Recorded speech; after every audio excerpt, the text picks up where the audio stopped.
Hi there, I'm Clifford Bates, and welcome to Reading Montesquieu's Spirit of the Laws. Today we're looking at Book 1, which is composed of 3 chapters. So, therefore, this is probably a very short book which sets out his general principles. So, let's go deal with it. Book 1, on the laws in general. Okay, so therefore, this is the title of the book, and that the laws in general. This is part of Part 1. Part 1 is composed of a part one is composed of 8 books, book one through book two, up to book eight, and therefore we're starting with part one with the examination of book one. Okay, part one with the examination of book one. The first part, again, the spirit of the laws is like 6 parts, and I think so. Therefore, this will go through the books. Okay, so this is what we're going to be doing. I think the next one I might have to break up the book if the book is too long. I might cover specific chapters only. And have to see what that is. I think there is a kind of a general theory about this, how to handle this. But we'll try. We'll go through this. Okay, look at this. Chapter 1. So book 1, chapter 1 is on the laws and their relation with the various beings, right? So therefore that's the thing.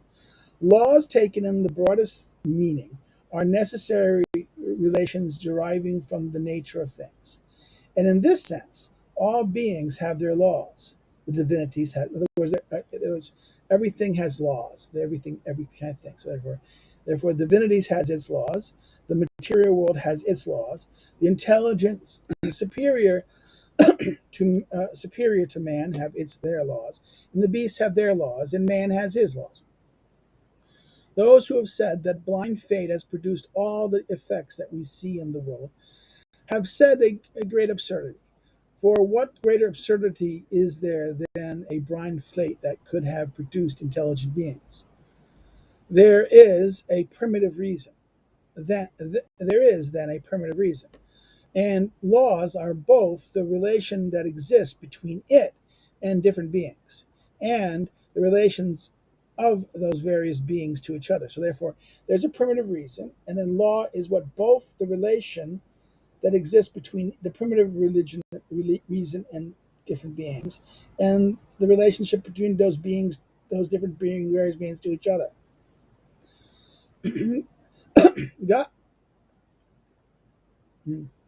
God is related to the universe as creator and preserver.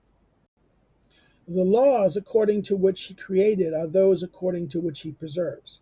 He acts according to these rules because he knows them. He knows them because he made them. He made them because they're related to his wisdom and his power. We see that the world, formed by the motion of matter and devoid of intelligence, and still continues to exist. Its motions must have invariable laws, and one could imagine, if one could imagine another world, this would have than this. It would have consistent rules, or it would be destroyed. In other words, another world, the rules must follow the same rules. Thus, creation, which appears to be an arbitrary act, presupposes rules as invariable as the fate claimed by atheists. It would be absurd to say that the Creator, without these rules, could govern the world, since the world would not continue to exist without them. These rules are a constantly established relation. The rules that hold everything together are a constantly established relation between one moving body and another moving body. It is in accord with the relation of mass and velocity that all motions are received, increased, diminished, or lost. Every diversity is uniformity, and every change is consistency. Again, this is the laws of physics. This is saying the laws of physics, the laws of the physical world. These are the world. These laws and these principles are true. Again, in God is. He's saying that God is not. God created them, and therefore God uses them to do these things. Right? He's saying particular intelligent beings can have laws that they have made, but they also have some that they have not made. Before they were intelligent beings, they were possible. Therefore, they had possible relations and consequently possible laws. Possible laws. Before laws were made, there were possible there were possible relations of justice. In other words, these relations of justice, these things. In other words, that we have beings that were things that have make laws, but the things that but before they achieved this status, they were something else who had laws that governed them or practices that govern them, and consequently laws that govern them. Right before laws are made, there were possible relations of justice. That to say that there is nothing just or unjust but what is positive law ordains or prohibits is to say that before a circle was drawn, it and its radius were not equal. In other words, it's not true that there was a circle. This is before the circle was drawn, its radius wasn't equal. No, no, it's inherent in the idea of the circle. Okay, nothing inherent. Therefore, laws, justice is next to. In other words, there's no justice. That without law, there's no justice. No, no, there's justice exists in that sense, right? Justice, law is related to the thing, and it's related to its nature.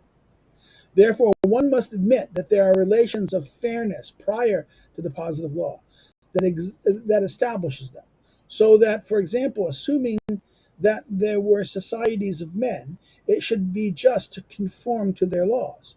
So that if there were intelligent beings that had received some kindness from another being, they ought to be grateful for it.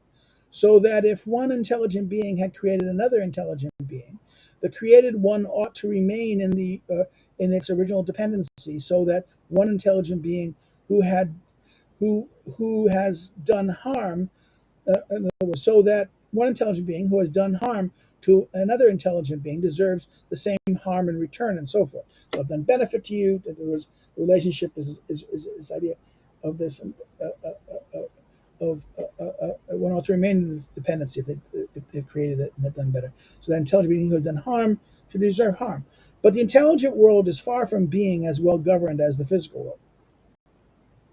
Wait a minute. The physical world, so therefore, the physical world, the mechanical world, very well governed. The intelligent world, the world of the mind, is not as well governed. For though the intelligent world also has laws as inevitable as the natures, unlike the physical world, it does not follow the laws consistently. The reason for this is the particular intelligent beings are limited by their nature and are consequently subject to error.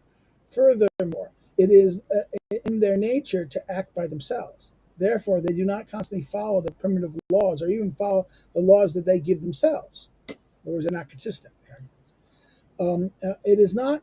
It is not known whether beasts are governed by general laws of motion or by movements particular to themselves. In other words, it's a question.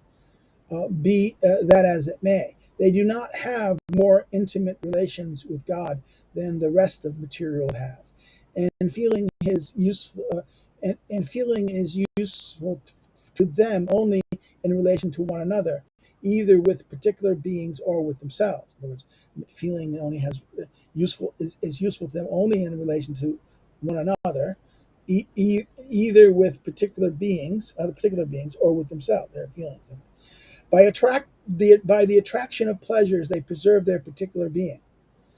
By the same attraction, they preserve their species. They have natural laws because they are united by feelings. They have no positive laws because they are not united by knowledge. Still, they do not inevitably follow their natural laws. Plants in which we observe neither knowledge nor feeling better follow their natural laws. Beasts do not have the supreme advantages that we have. They have some that we do not have. They do not have our expectations, but they do not have our fear. They do not have our fears. They suffer death as we do, but without recognizing it. Most preserve themselves better than we do, and do not make such bad use of their passions. Man, as a physical being, is governed by invariable laws like other bodies. As an intelligent being, he constantly violates the laws God has established and changes those he himself establishes.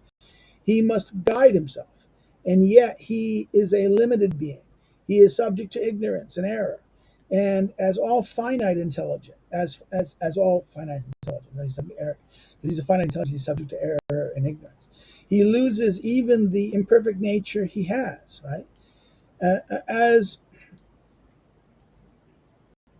a feeling creature, he falls subject to 1,000 passions, such as a being he could momently forget his creator.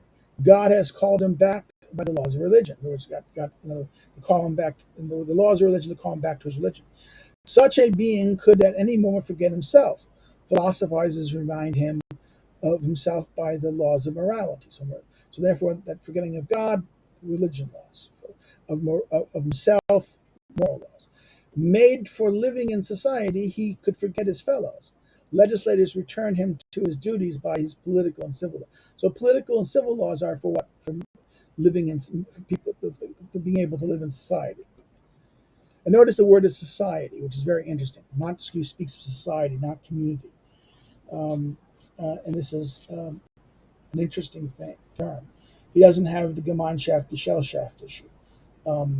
He doesn't. So I think, in one sense, for him there is own society is not this distinguish between society and community in the way other later writers will have, and even the earlier writers have.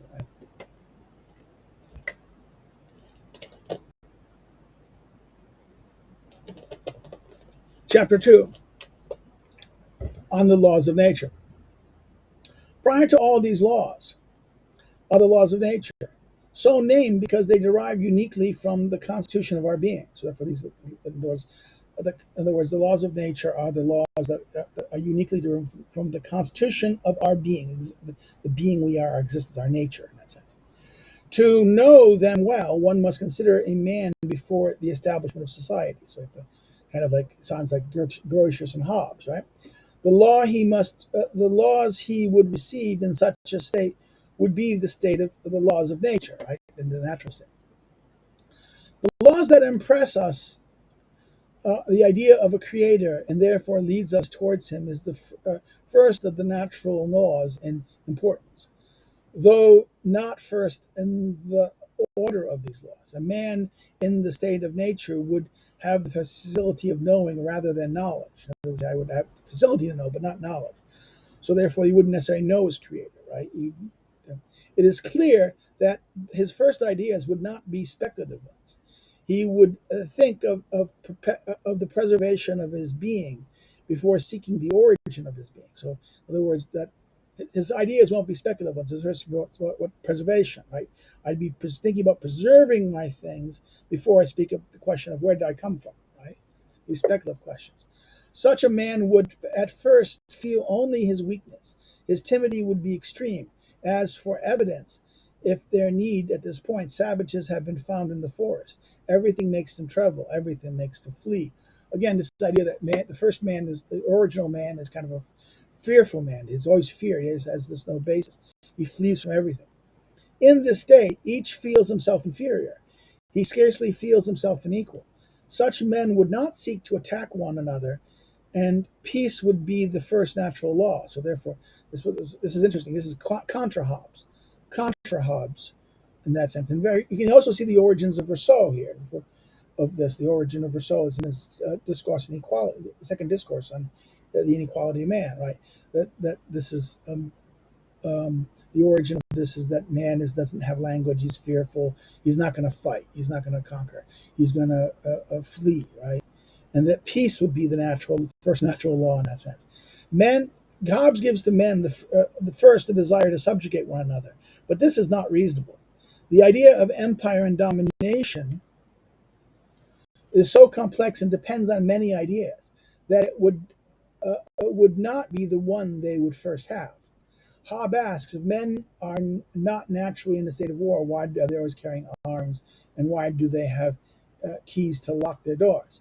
But one feels that what can happen to men only after they establish societies, which induce them to find motives for attacking others and defending themselves, is attributed to them before that is established. Okay, this is the critique. This is Rousseau's critique in that sense, very head of the book.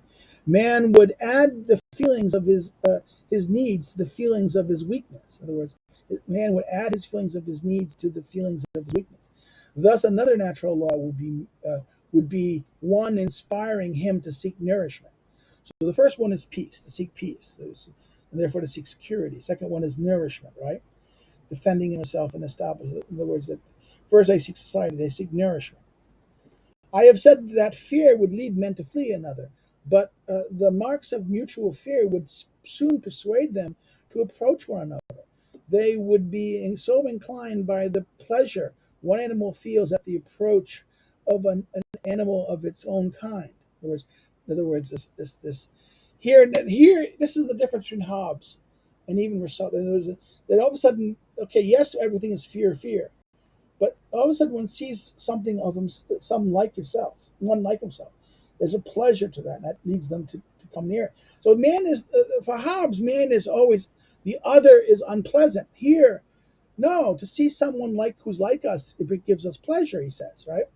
Approach an animal of his own kind. In addition, the charm that the two sexes inspire in each other by their difference would increase this pleasure. And the natural entreaty that always makes the one to another would be a third law. In other words, this is the third law of nature. Is the first law is peace. The second one is nourishment, sustenance, right, and nourishment. And that third one is what the entreatment of this entreatment. So the bond of society, the form of society, to join together. In other words, the natural entreaty that they make to one another would be the third law. In other words, the idea of joining together. Besides feelings, which belongs to men from the outset, they also succeed in gaining knowledge. Thus, they have a second bond, which the other animals do not have. So therefore, we just have the animals just have feeling that creates bonds, but we have knowing that adds another bond. Therefore, they have another motive for uniting. The desire to live. This is what human beings have: a desire to live in society is the fourth law. So therefore, the second law is not society. It is simply just coming together for the sake of creation of themselves, of the child, of the species, right? For the creation of the survival of the entity, right? Here is the desire to live in society. This is the knowledge does this. Knowledge gives a new motive for uniting. But this is the desire to live in a society. This is the fourth law. Okay, this is very interesting. So we get the three laws of peace. First, peace. Second, nourishment. Third, this the joining together. This like the societality, not society,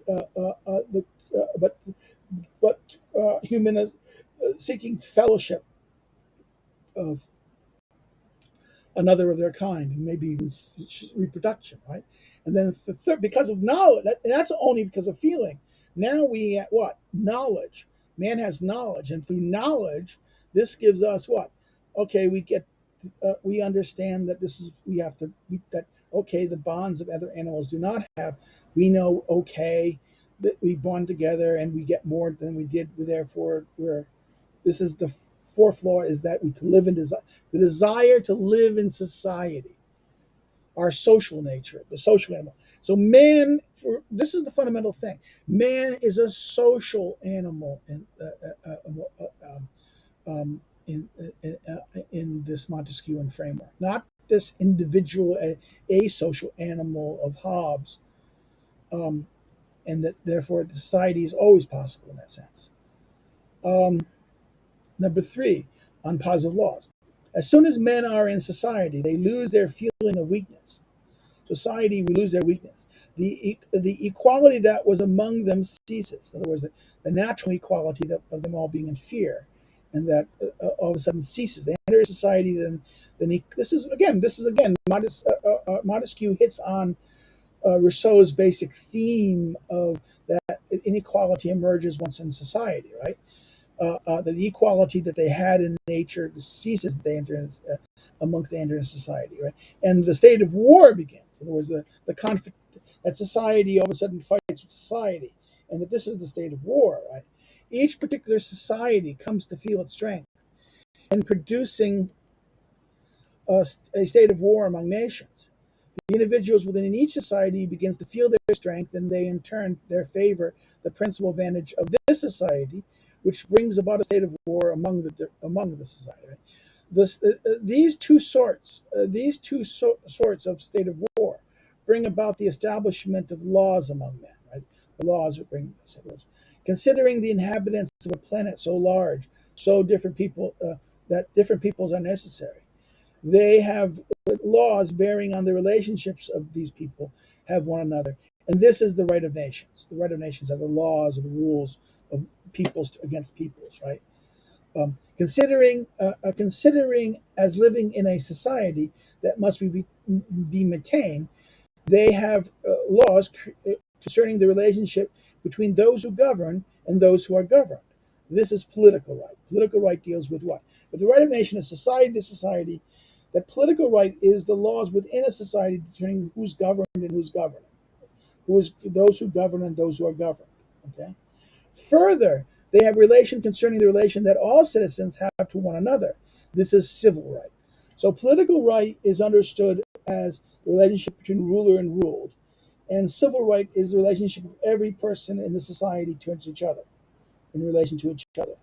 So these are the right of nations is the relationship of society to society, the laws governing ruler and ruled, and that is, and civil right is the right of this. Right? He says the right of nations is by nature found on the principle that various nations should do to one another in times of peace the most good possible in times of war, the least ill possible without harming their true interests. So therefore, it's very interesting.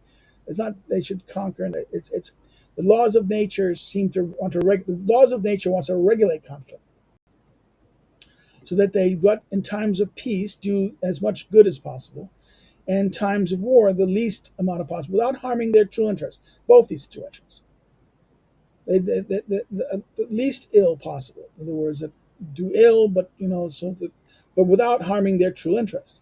The object of war is victory, of victory conquest, or of conquest preservation.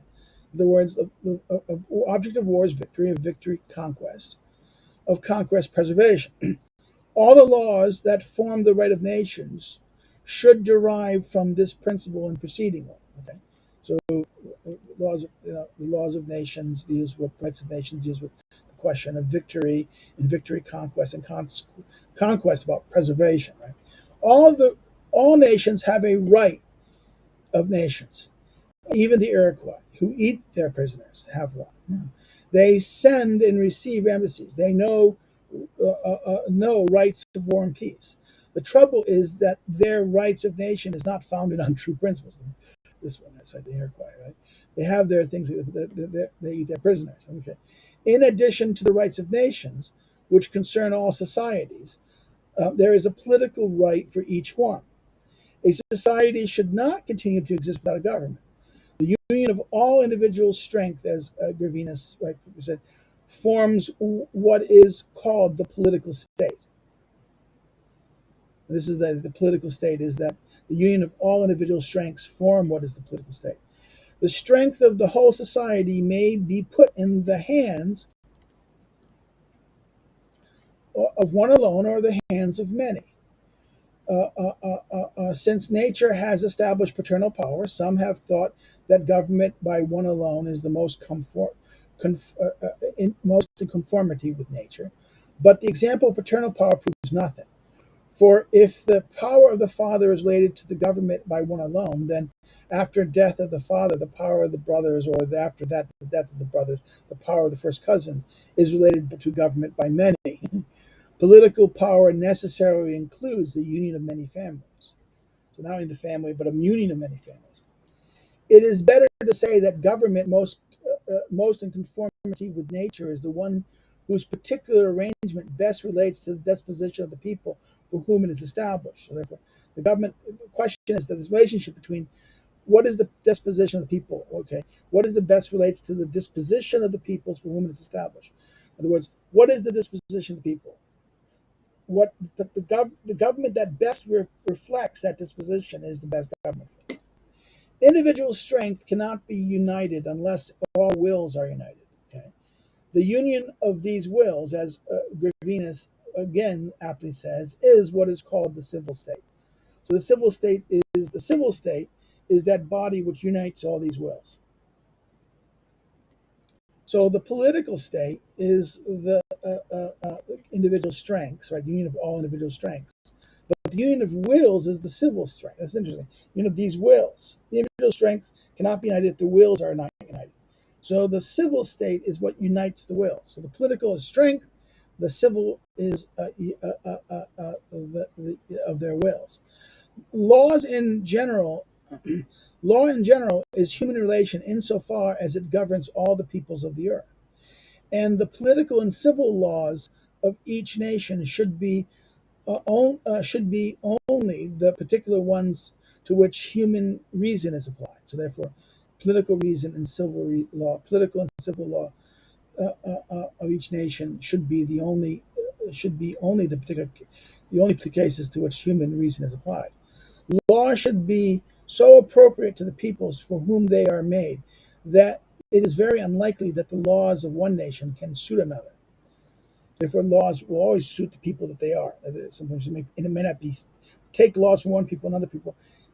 They may not suit them. Okay, it's unlikely, or like in other words, it's unlikely. It doesn't mean it won't. It's impossible, but it's improbable, right? Laws must relate to the nature and principle of the government that it established, or that one wants to establish. Whether these laws form it, whether those laws form it as do political laws, or maintain it as do civil laws. Repeat: laws must relate to the nature and the principle of the government that established it, or that one wants to establish, whether those laws form it as do political laws or maintain it. So the political laws form the state and the civil laws maintain it. They should be related to the physical, in other words, they should be related to the physical aspect of the country, to its climate, be it freezing, torrid, or temper. In other words, the physical aspect of the physical matter, the law should be related to this, to the property of the terrain, its location, its extent, to the way of life of the people, be they plowmen, hunters, herdmen, till they relate. They should relate to the degree of liberty that the Constitution can sustain, to the religion of the inhabitants, their inclinations, their wealth, their number, their commerce,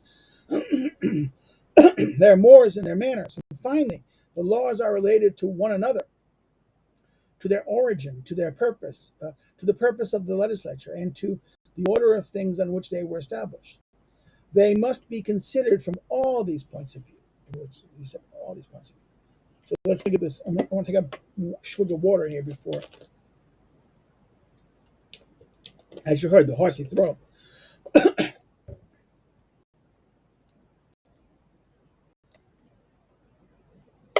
They should relate to these degrees. In other words, it should relate to the physical aspect of the country. Right? The climate is the climate, to the property of the terrain, its location, to the way of the people, right? The way of the people. It's, in other words, they should relate to the degree of liberty of the Constitution, right? Can sustain, to the religion of the inhabitants, their inclinations, their wealth, their number, their commerce, their mores, and their finally, and their manners, and then semicolon. Finally, the laws are related to one another, to their origins, to their purposes of the legislature, and to the order of things which they establish. They must be considered from all these points of view, he says. This is what I undertake to do in this work. I shall examine all these relations. Together, they form what is called the spirit of the laws. I've made no attempt to separate political laws from civil laws, for as I do not treat laws but the spirit of the laws, and as this spirit consists of the various relations that laws may have with various things, I have had to follow the natural orders of laws less than that of these relations and of these things. In other words, he's saying that I have had to pay attention less to them. I had to follow the natural orders of the laws less than the relationships of these relations and of these things. I shall first examine the relation that laws have with the nature and the principle of each government. That's the logic, right? I'm going to first look at the principle of nature of each government, and this principle has a supreme influence on its laws. I shall apply myself to understanding it well, and then, if I can once establish it, the laws will seem to flow from it as from its source. I shall then proceed to other relations that seem to be more particular. He goes from this general principle of what is this? I'm going to start with what is the general principle of each government? What nature and principle of each government? What is the nature? What the relation to the laws with the nature and principle of each government? And then how does this principle affect its laws? And then I shall understand, and after I understand this well, I can now then see how the laws will flow from it to their sources. Okay, where does the laws connect to the source, right? And then I shall perceive other relations that seem more particular. So therefore, this is how we will go here. Well, this ends book one. If you have any comment or question, please put it below. I will. I'd like to see how you guys do it. Just have any comments or questions or thoughts that you had here. If you liked it, like it. If you haven't subscribed yet, subscribe and follow what's going on in this this new series, reading series. Yeah, another thing you can do if you didn't like it, okay, didn't like it. Say what I did wrong, some issue, a thing that you didn't like or want to address. Put it in the comments, please. If you didn't get it. Like I said, subscribe if you have not subscribed. We need to grow the channel some. Um, um, my links to my social media is below if you want to see them. Follow me in those things. Um, if you want to help me do this, continue doing this, doing these things, want to contribute something, you can do so through the links in Patreon or Subscribe Star. Another way you can do it is buy my book at Lulu, which deals with Aristotle, not with Montesquieu. Someone said, "Why don't you do one of Montesquieu?" Why don't you do something like that in Montesquieu? Well, that took 30 years of my life, and I'm still writing my books on my current books on Aristotle. So I focus my life mostly on Aristotle. I spend a lot of time on Montesquieu as well, but I really see Montesquieu as kind of a continuation of Aristotle, or particularly a continuation of what Aristotle tried to do in light of the new thinking about society, right? So therefore, this is the way you can help. By my Aristotle book. If you buy by Lulu, I get more money. But okay, this is the way you want to help. You can contribute any way you want, or you can contact me and say, "Give me some." No, everything helps. Okay, that's it. Well, next time we'll turn to chapter 2, which I will hope to. I'm going to have to divide up because it's a rather big chapter. I remember correctly. Well, take care and have a good one. Bye bye. Take care.